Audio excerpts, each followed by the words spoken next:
Assalamualaikum dan salam sejahtera saya ucapkan kepada Dr. Zalia iaitu pensyarah bagi subjek asas membentuk dan membuat binaan dan mengenal kraf tradisional. Saya Zulaikha binti Ahmad Jais akan membentangkan tugasan yang ketiga bagi PSVK 32233 iaitu membuat tafsiran terhadap produk yang dihasilkan secara kritis dan kreatif melalui pembentangan. Ini merupakan isi kandungan bagi pembentangan saya pada hari ini. Yang pertama ialah deskriptif. Yang kedua ialah analisis. Yang pertama ialah deskriptif karya, yang kedua ialah analisis karya, yang ketiga ialah interpretasi karya, yang keempat ialah penilaian karya, dan yang kelima ialah kesimpulan. Ini merupakan karya yang telah saya hasilkan, iaitu produk yang saya telah hasilkan ialah bertemakan buah-buahan. Baiklah, bagi yang pertama ialah deskriptif. Deskriptif membawa maksud keterangan yang bertujuan untuk menyampaikan gambaran mental tentang sesuatu yang dialami, iaitu menurut Kamus Dewan edisi keempat 2005. Saya akan mendeskripsikan produk yang telah saya hasilkan, iaitu produk yang telah saya hasilkan ialah bertemakan buah-buahan. Bagi judul karya yang telah saya hasilkan ialah buah-buahan dalam bakul. Jenis produk ialah jenis karya ialah murni dan juga terapan. Jenis karya murni ini jenis karya murni adalah karya yang digunakan sebagai hiasan. Bagi terapan pula ialah karya yang digunakan yang mempunyai fungsi. Jadi jenis karya murni ini jika kita lihat pada produk diterapkan pada pembentukan pada buah-buahan tersebut. Bagi terapan pula ia diterapkan pada bakul yang berfungsi sebagai tempat untuk meletakkan buah-buahan.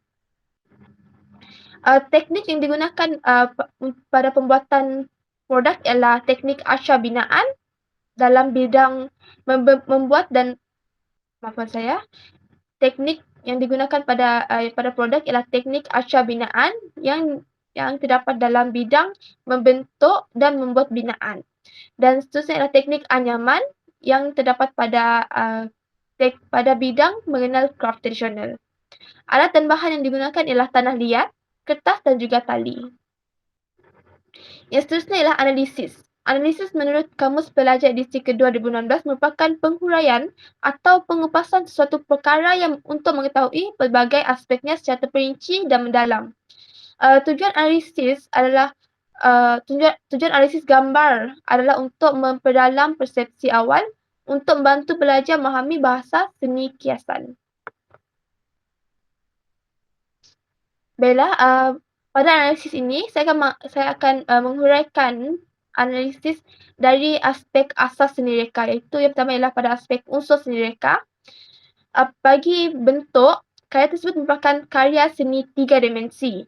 Hal ini kerana ia memiliki panjang, lebar, tinggi dan menepati satu ruang tertentu. Contohnya kita boleh lihat pada produk di mana ia mempunyai bentuk buah-buahan dan juga mempunyai panjang dan lebar.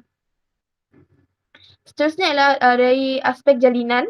Jalinan yang terdapat pada karya ialah jalinan tampak, iaitu jalinan pada jalur tembikai. Jika kita lihat pada produk tersebut, kita dapat lihat jalur pada tembikai. Jalur itu merupakan jalinan tampak yang tidak dapat disentuh tapi dapat dilihat. Dan seterusnya ialah jalinan sentuh, iaitu pada corak anyaman bakul. Jika kita lihat pada corak anyaman bakul tersebut terdapat beberapa jalinan, itu merupakan jalinan sentuh yang dapat disentuh tetapi merupakan jalinan yang dapat disentuh. Seterusnya ialah dari aspek ruang. Ruang yang terdapat pada produk Ruang yang terdapat pada produk ialah ruang nyata, iaitu ruang sebenar yang terdapat pada bentuk-bentuk konkret. Misalnya, terdapat ruang di antara 3 buah anggur yang jatuh daripada bakul dan juga ruang di antara buah oren dengan bakul dan buah-buahan. Jika kita lihat pada produk tersebut, terdapat ruang di antara 3 biji anggur yang di hadapan bakul buah tersebut. Itu adalah daripada aspek ruang, terdapat ruang itu. Itu merupakan ruang di antara sesuatu objek ke sesuatu objek. Seterusnya adalah dari aspek warna. Dari segi warna pula, warna objek mengikuti warna dasar dari objek yang akan dibuat, iaitu warna buah-buahan pada umumnya. Ia merupakan warna yang digunakan adalah merupakan warna buah-buahan itu sendiri. Buah-buahan contohnya pada produk, buah-buah warna bagi buah anggur ialah warna ungu dan warna bagi buah oren ialah warna oren dan juga warna bagi buah tembikar ialah warna jingga. Jadi warna yang digunakan adalah merupakan warna asli buah tersebut. Bagi prinsip asas seni reka pula, yang bagi aspek kesatuan, dari segi kesatuan, karya tersebut memiliki pertautan yang saling berkaitan antara satu sama lain. Misalnya, berisi buah-buahan dalam satu gubahan yang terdapat dalam karya menunjukkan kesatuan dengan menepati tema karya iaitu buah-buahan. Jika kita lihat pada produk, kesatuan dapat dilihat daripada semua jenis buah, tetapi buah tersebut masih pada satu bumbung iaitu yang bertemakan buah-buahan. Walaupun ia mempunyai jenis buah yang berlainan, tetapi masih di bawah satu topik iaitu buah-buahan. Seterusnya bagi aspek imbangan pula, imbangan yang terdapat pada produk ialah imbangan tidak simetri. Jika kita lihat, imbangan simetri ini ialah unsur seni tidak sama di kedua-dua bahagian, tetapi mempunyai ciri-ciri yang menimbulkan kesan keseimbangan. Contohnya jika kita lihat pada produk, keseimbangan objek buah dalam karya tersebut tidak simetri, di mana bakul tersebut terlihat begitu menampakkan kesengatan pada bakul yang membuatkan dia tidak simetri antara objek. Bagi aspek kepelbagaian pula, kepelbagaian dapat dilihat dari penggunaan variasi bentuk objek iaitu jenis buah-buahan. Selain daripada jenis buah-buahan tersebut ialah bentuk saiz objek dan juga bentuk-bentuk objek yang mempunyai kepelbagaian yang tersendiri, di mana buah tersebut merupakan jenis buah yang berbeza, tetapi masih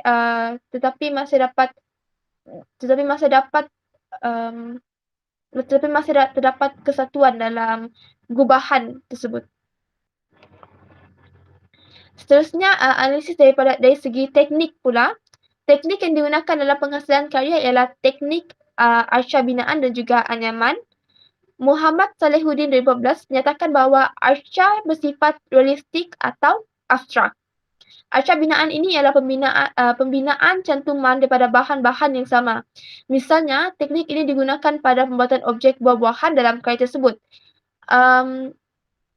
Buah-buahan tersebut menggunakan teknik arca binaan di mana ia menggunakan bahan yang sama iaitu tanah liat.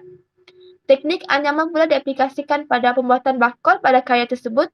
Bahan yang digunakan ialah kertas untuk membuat anyaman bakul. Yang ketiga ialah interpretasi. Interpretasi merupakan tahapan tafsiran makna sebuah karya seni meliputi tema yang digarap, simbol yang dihadirkan dan masalah-masalah yang dikedepankan. Ini menurut Kompas 2020.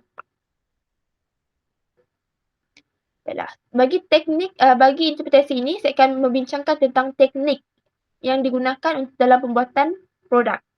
Teknik yang digunakan dalam pembuatan produk ialah teknik arca binaan dan anyaman. Bahan yang digunakan dalam pembuatan karya ialah tanah liat, kertas dan juga tali. Tanah liat ini digunakan untuk membentuk buah-buahan. Hal ini kerana bahan tersebut sesuai digunakan bagi teknik arca binaan. Dan juga tanah liat ini mempunyai tekstur yang mudah untuk dibentuk. Jadi ia mudah untuk saya membentuk objek yang hendak saya bentukkan, iaitu buah-buahan. Disebabkan itu saya menggunakan tanah liat.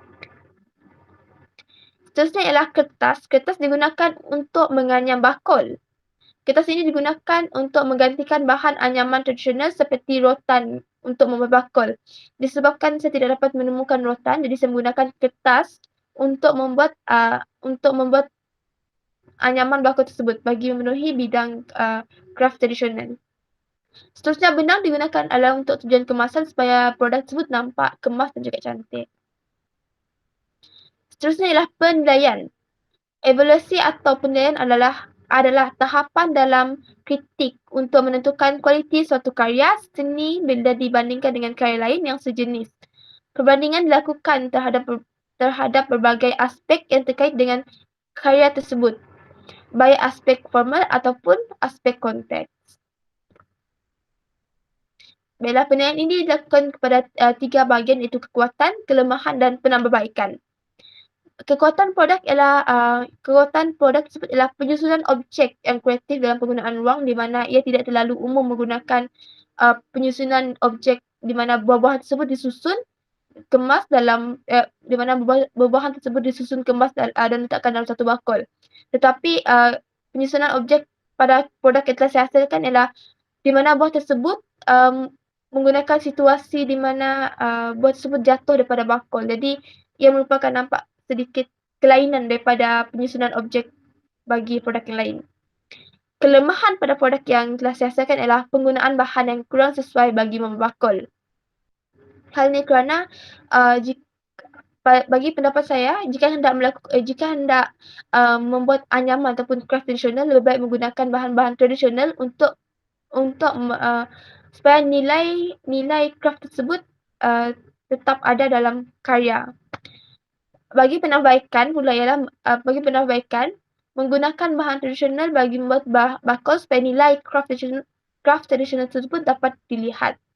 Jadi bagi penambahbaikan ini, saya lebih galakkan untuk menggunakan bahan tradisional seperti rotan ataupun daun kelerai untuk membuat bakul supaya nilai tradisional pada anyaman tersebut tetap ada. Ialah kesimpulannya, daripada karya tersebut, tanggapan atau penilaian karya dilakukan terbagi kepada beberapa peringkat, iaitu 4 peringkat, iaitu deskriptif, analisis, interpretasi dan juga penilaian. Penilaian dalam konteks pendidikan membolehkan pelajar untuk memahami aspek-aspek nilai estetika, pengertian unsur-unsur seni dan nilai-nilai sosial budaya yang terkandung dalam hasil seni dan karya yang telah dihasilkan. Selain itu,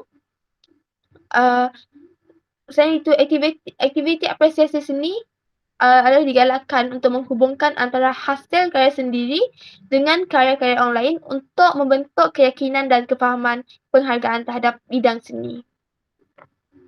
Baiklah, itu saja daripada saya. Sekian, terima kasih. Ini merupakan rujukan yang telah saya gunakan dalam pembuatan kerja khusus yang telah saya hasilkan. Terima kasih.